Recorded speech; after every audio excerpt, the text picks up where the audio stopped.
শান্তিপুর থেকে এসেছেন কৃষ্ণা দে ও রীনা দাস। শান্তিপুর থেকে এসেছেন কৃষ্ণা দে, রীনা দাস। ভারতী দাস, আপনি 3 নম্বর রাস্তার উপরে যে পুলিশ সহায়তা কেন্দ্র আছে সেখানে চলে যান।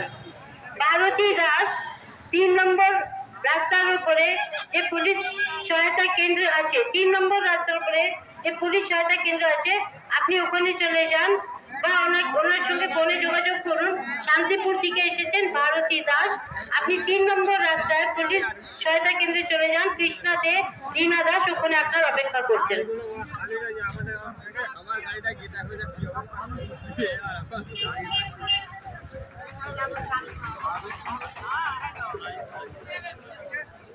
দেখি আসি একজনের